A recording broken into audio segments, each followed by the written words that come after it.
Alors, je suis confiné à Saint-Denis avec mes parents et ma petite sœur dans l'appartement familial.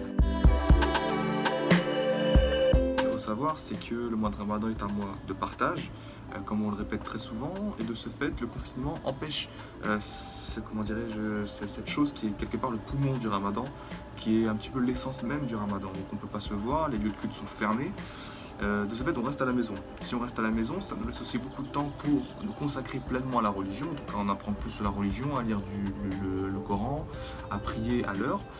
Donc il y a quand même des effets positifs. Donc c'est un mois déjà qui est particulier, et ça l'est encore plus aujourd'hui en période de confinement. Donc on peut et on doit se consacrer beaucoup plus à la religion que lors des ramadans précédents. Je reste à la maison vraiment toute la journée et de ce fait je ne vis pas avec la pression de me coucher tôt si demain je travaille. De ce fait je me couche assez tard, j'ai même souvent affaire à des nuits blanches, ce qui n'est pas toujours agréable. J'essaie d'y remédier en vue du déconfinement prochain. Quand on se lève sur les coups de 3 h du matin pour reprendre un peu de force, pour boire un petit peu, pour manger un petit peu, on a souvent du mal à se rendormir, donc c'est mon cas. Donc voilà, ce que ça change, c'est que j'enchaîne les nuits blanches et je vis dans un rythme un petit peu celui d'une chauve-souris, celui d'une chouette, celui d'un animal nocturne en tout cas, et c'est pas toujours plaisant. La notion de partage est une notion clé, je dirais même que c'est la notion clé pendant le ramadan.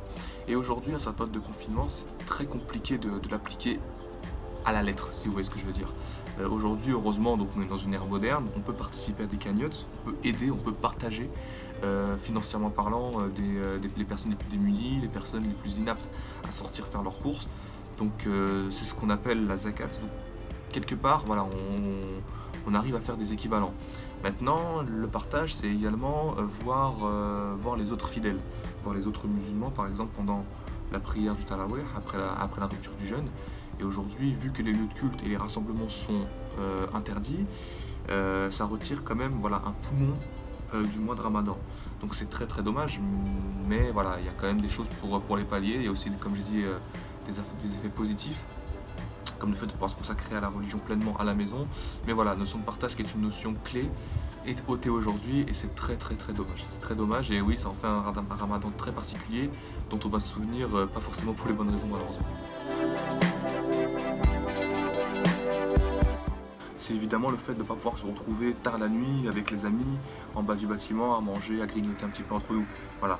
En général, c'est ce qui se fait après la prière du soir, après la rupture du jeûne. On se retrouve en bas de la maison, dans un petit parc, et on discute pendant des heures, jusqu'à 2-3 h du matin.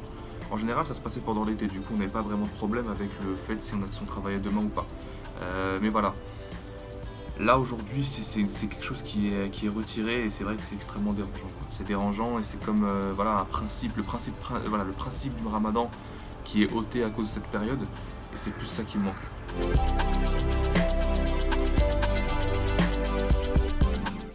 Sauf si les lieux de culte réouvrent, je ne vois pas vraiment comment mon ramadan pourrait être différent, vraiment. Je sortirai peut-être plus de temps en temps comme ça, mais voilà, je ne ferai pas de longs trajets, je n'irai pas faire des occupations que je fais habituellement hors ramadan.